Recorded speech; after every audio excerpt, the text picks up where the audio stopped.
اب علمی، فکری اور تاریخی تحریریں صرف پڑھی نہیں، سنی بھی جا سکتی ہیں۔ اشراق، امریکہ کی آڈیو سٹوریز میں۔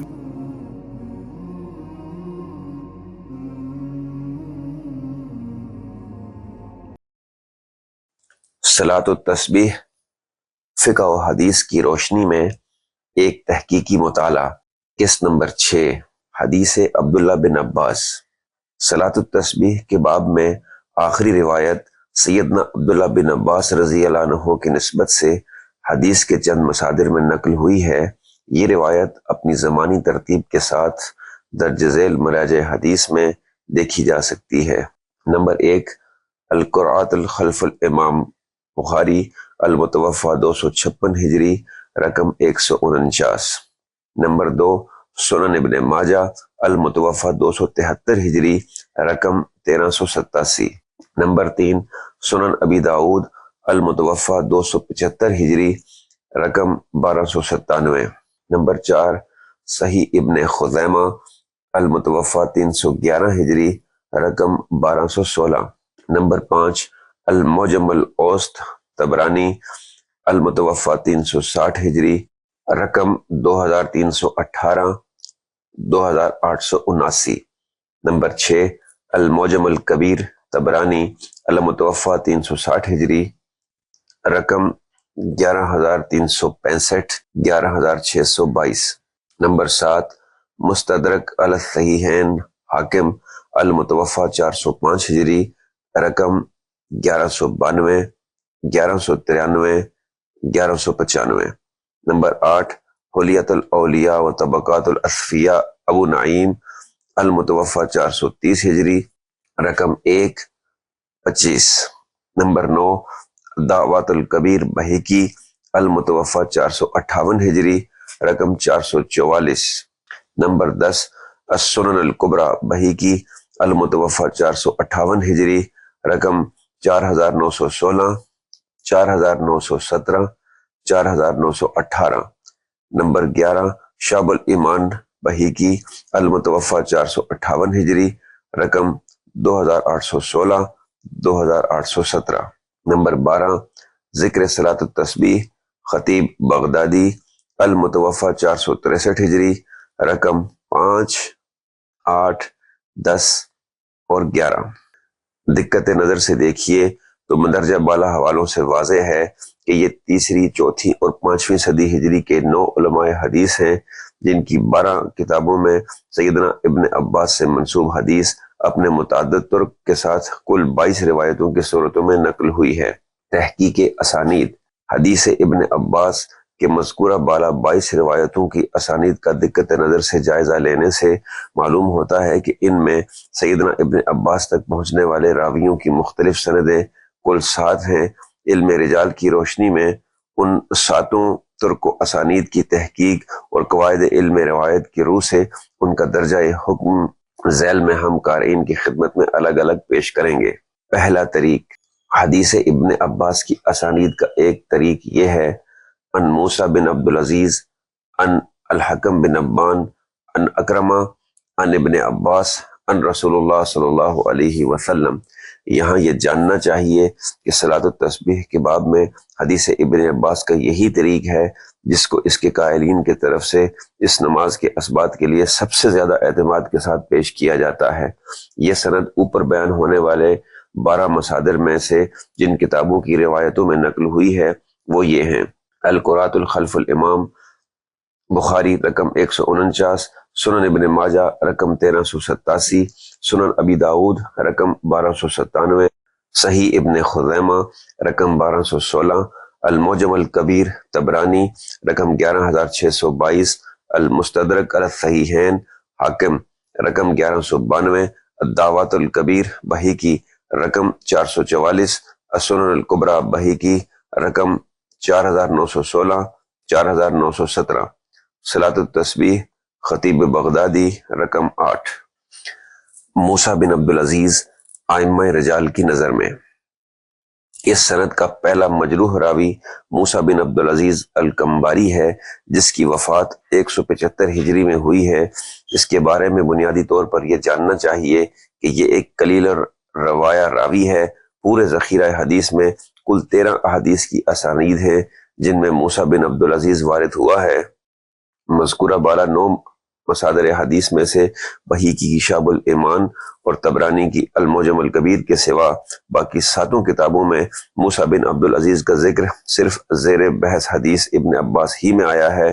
یہ واقعہ ہے کہ ان 7 محدثین نے موسیٰ بن عبدالعزیز کی کوئی اور روایت اپنی ان کتب حدیث میں نقل نہیں کی ہے۔ امام بحیقی اور امام ابن جوزی نے موسیٰ بن عبدالعزیز کو مجہول راوی بتایا ہے۔ امام ذہبی نے کہا ہے یہ راوی قابل حجت نہیں ہے۔ امام ذہبی نے یہ بھی لکھا ہے کہ اس راوی کی روایت کا شمار منکر احادیث میں ہوتا ہے۔ امام علی بن المدینی نے اس کو ضعیف اور منکر الحدیث قرار دیا ہے۔ امام احمد بن علی السلمانی المتوفی 404 ہجری نے بھی اس پر منکر الحدیث ہونے کا حکم لگایا ہے۔ عصر حاضر میں ڈاکٹر بشار عواد معروف اور شیخ شعیب ارنوت نے بھی اس کو ضعیف قرار دیا ہے۔ حکم بن ابان ادنی کے بارے میں ائمہ محدثین کی آراء۔ جہاں تک کہ سند میں موسیٰ بن عبدالعزیز کے شیخ حکم بن ابان ادنی کا تعلق ہے تو اس کے بارے میں امام ابن خزیمہ نے کہا ہے کہ اس کی روایت سے استدلال کرنے پر علماء حدیث نے کلام کیا ہے۔ امام محمد بن عبداللہ بن مبارک الحرمی نے اس کو ان راویوں میں شمار کیا ہے جن کو انہوں نے ضعف کی بنا پر بالکلیہ رد کر دینے کی تلقین کی ہے۔ امام ابن عدی نے بھی اس کو ضعیف کہا ہے۔ امام ابو جعفر عقیلی نے بھی اس کو اپنی کتاب الضعفاء الکبیر میں ذکر کر کے ضعیف قرار دیا ہے اور کہا ہے کہ اس شخص کی روایتوں کی کوئی مطابقت بھی ملتی ہے تو وہ صرف ضعیف اسانید ہی میں ملتی ہے۔ امام ذہبی نے بھی اس کو اپنی کتاب المغنی فی الضعفاء میں ذکر کیا ہے۔ پہلے طریق کی حیثیت اور درجہ حکم۔ مندرجہ بالا تحقیق سے ثابت ہوا کہ اوپر بیان کردہ 9 مصادر حدیث میں نقل ہونے والا حدیث ابن عباس کا پہلا طریق ضعیف اور ناقابل اعتبار ہے۔ معاصر علماء محققین میں سے ڈاکٹر بشار عواد معروف اور شیخ شعیب ارنوت نے بھی اس کو منکر روایت قرار دیا ہے۔ چنانچہ واضح ہوا کہ صلاۃ التسبیح کی نماز حدیث ابن عباس کے اس طریق کی بنیاد پر بھی قطعاً ثابت نہیں کی جا سکتی۔ دوسرے طریق کی حیثیت اور درجہ حکم۔ مستدرک حاکم رقم 1193 میں حدیث ابن عباس کا ایک اور طریق ایسا روایت ہوا ہے کہ جس میں پہلے طریق کے دونوں ضعیف اور منکر راوی تو موجود ہی ہیں، ان کے علاوہ امام حاکم خود اس سند میں محمد بن ہارون الحضرمی نامی جس راوی سے روایت کو نقل کر رہے ہیں اس سے خود علماء رجال بھی واقف نہیں ہیں کہ یہ کون راوی ہے۔ اس نامعلوم و مجہول راوی کی بنا پر یہ سند منقطع بھی ہے، چنانچہ بالبداہت واضح ہے کہ یہ ایک نہایت ضعیف طریق ہے۔ مستدرک حاکم میں یہ سند اس طرح نقل ہوئی ہے: حدثنا محمد بن ہارون بن سلیمان الحضرمی ثنا اسحاق بن ابی اسرائیل ثنا موسیٰ بن عبدالعزیز ابو شعیب الکمباری ثنا الحکم بن نبان حدثنی اکرمہ عن ابن عباس عن نبی صلی اللہ علیہ وسلم۔ تیسرے طریق کی حیثیت اور درجہ حکم۔ حدیث ابن عباس کا ایک طریق طبرانی نے اپنی المعجم الکبیر رقم 11365 میں روایت کیا ہے، جس کی سند اس طرح آئی ہے: حدثنا ابراہیم بن نائلہ ثنا شیبان ثنا نافع ابو حرمز عن عطا عن ابن عباس عن نبی صلی اللہ علیہ وسلم۔ اس سند میں اصل علت ابو حرمز نافع بن حرمز السلمی نامی راوی کی موجودگی ہے۔ اس کو امام بخاری نے منکر الحدیث کہا ہے، کئی محدثین نے متروک الحدیث اور ذاہب الحدیث قرار دیا ہے۔ امام یحییٰ بن معین نے اس کو کذاب کہا ہے۔ امام ابن حبان کہتے ہیں کہ اس شخص نے عطا ابن عباس اور سیدہ عائشہ سے روایتوں کا ایک خود ساختہ مجموعہ روایت کیا ہے۔ اس کو قابل حجت سمجھنا جائز ہے، نہ اس کی حدیث کو لکھنا جائز ہے، الا یہ کہ اہل علم تحقیق و مطالعے کے دوران میں تنبؤ کے لیے ایسے شخص کی روایت کو بھی زیر نظر رکھیں۔ چنانچہ واضح ہوا کہ حدیث ابن عباس کا یہ طریق فن حدیث کی روح سے متروک و موضوع ہے، اس کی کوئی حیثیت نہیں ہے۔ چوتھے طریق کی حیثیت اور درجہ حکم۔ خطیب بغدادی نے ذکر صلاۃ التسبیح رقم 5 میں حدیث ابن عباس کا ایک منفرد طریق حماد بن عمر والنصیبی نامی راوی سے بھی نقل کیا ہے، جس کی سند اس طرح بیان ہوئی ہے: حدثنا حماد بن عمر والنصیبی عن ابی رافع عن محمد بن المکندر عن عبداللہ بن عباس النبی صلی اللہ علیہ وسلم۔ حماد بن عمر والنصیبی کو بعض ائمہ رجال نے منکر الحدیث، بعض نے ضعیف جدن اور بعض نے متروک الحدیث قرار دیا ہے۔ بعض علماء نے کہا ہے کہ اس راوی کی کوئی حیثیت نہیں ہے، جبکہ متعدد ائمہ محدثین نے اس کے وضاح اور کذاب ہونے کی صراحت کی ہے کہ یہ حدیثیں گھڑا کرتا اور سکا لوگوں کا نام لے کر لوگوں کو جھوٹی حدیثیں بیان کیا کرتا تھا۔ علاوہ ازیں اس سند میں حماد بن عمر جس شخص سے روایت کر رہا ہے وہ اسماعیل بن رافع بن اویمر ابو رافع ہے، جو علماء محدثین کے نزدیک ایک قصہ گو آدمی تھا۔ بعض ائمہ رجال نے اس کو ضعیف، بعض نے منکر الحدیث اور کئی علماء نے اس کو متروک الحدیث قرار دیا ہے۔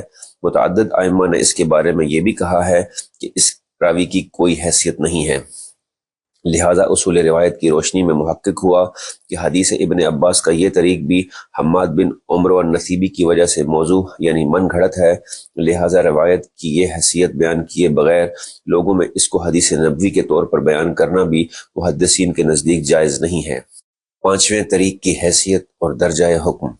حدیث ابن عباس کا 5واں طریق 3 مصادر میں نقل ہوا ہے اور وہ حسب ذیل ہیں: نمبر 1 المستدرک علی الصحیحین حاکم رقم 1195، نمبر 2 السنن الکبریٰ بہیقی رقم 4918، نمبر 3 شعب الایمان بہیقی رقم 2816 2817۔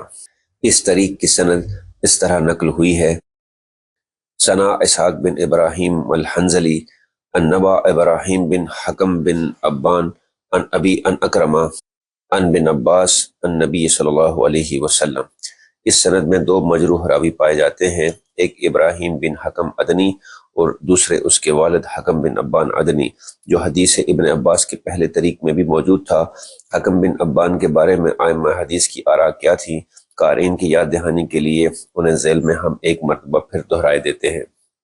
حکم بن ابان عدنی کے بارے میں ائمہ محدثین کی آراء: امام ابن خزیمہ نے اس کے بارے میں کہا ہے کہ اس کی روایت سے استدلال کرنے پر علماء حدیث نے کلام کیا ہے۔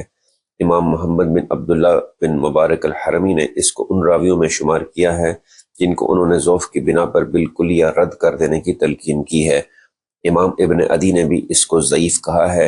امام ابو جعفر عقیلی نے بھی اس کو اپنی کتاب الضعفاء الکبیر میں ذکر کر کے ضعیف قرار دیا ہے اور کہا ہے کہ اس شخص کی روایتوں کی کوئی مطابقت بھی ملتی ہے تو وہ صرف ضعیف اسانید ہی میں ملتی ہے۔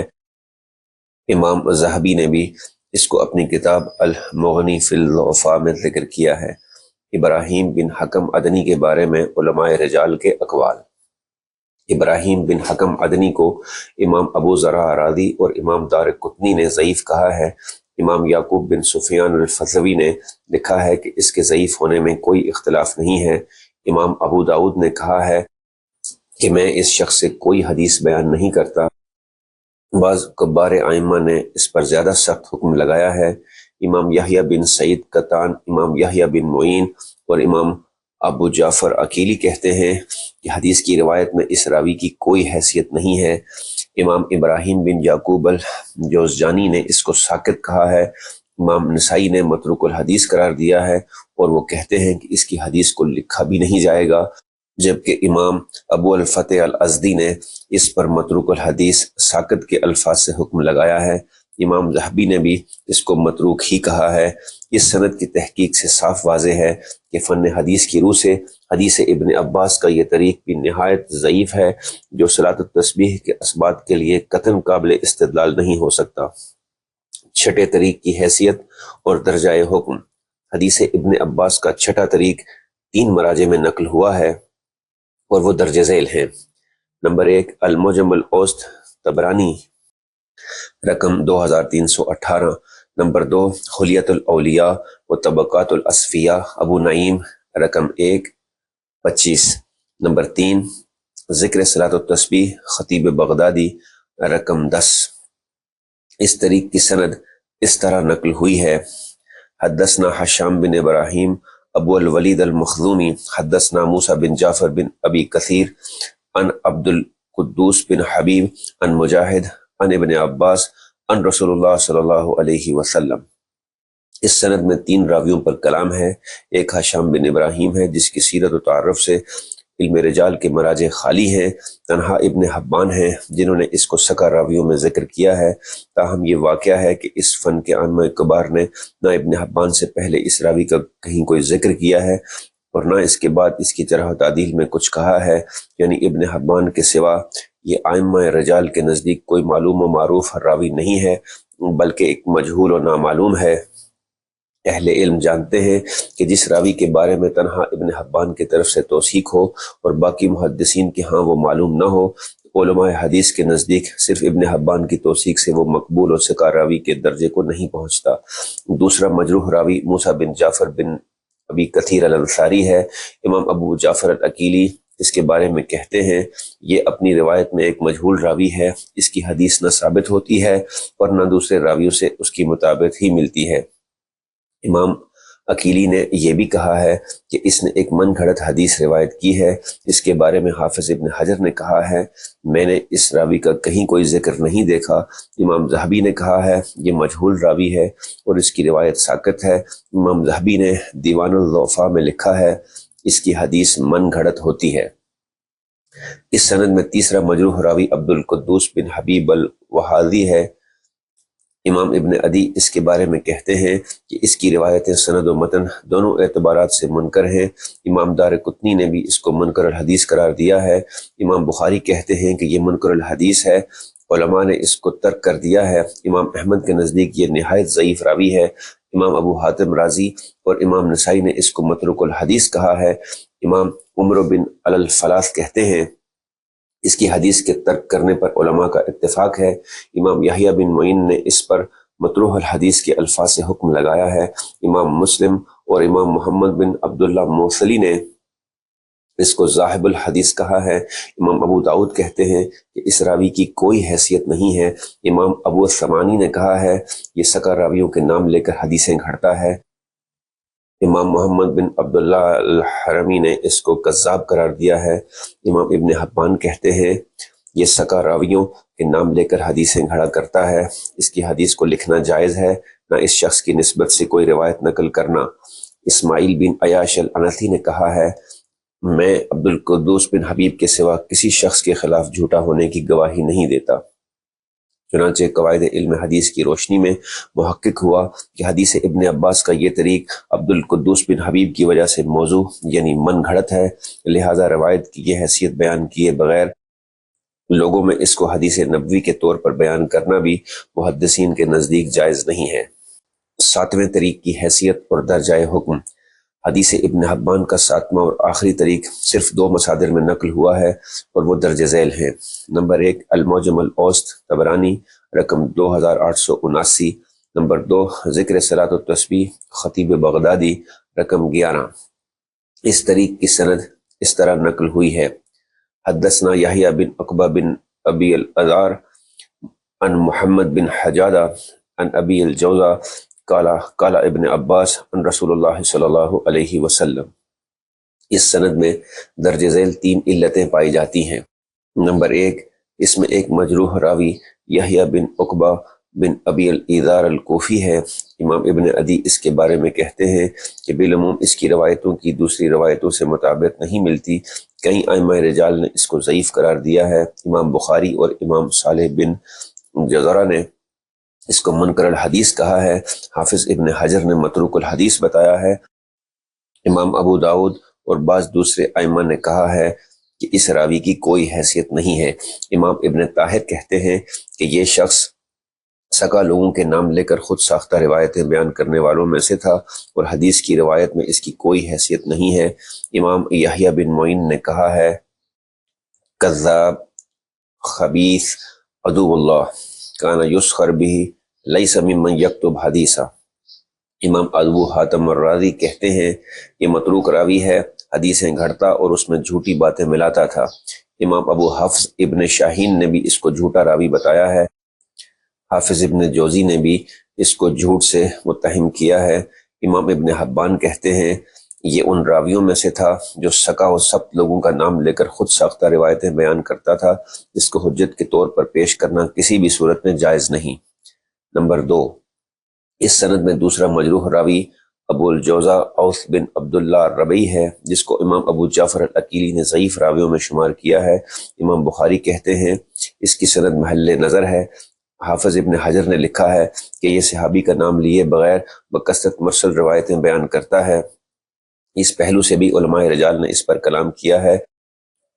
امام ابن عدی اپنے شیخ یحییٰ بن محمد بن سعد سے بیان کرتے ہیں کہ دراصل ابو الجوزا کے بارے میں یہ بات پایا ثبوت کو نہیں پہنچتی کہ ابن عباس اور دوسرے صحابہ سے اس نے خود حدیث سنی ہے۔ یہی وجہ ہے کہ امام بخاری نے کہا ہے کہ اس کی سند محل نظر ہے۔ بہرحال یہ امام بخاری کے نزدیک ضعیف راوی ہے۔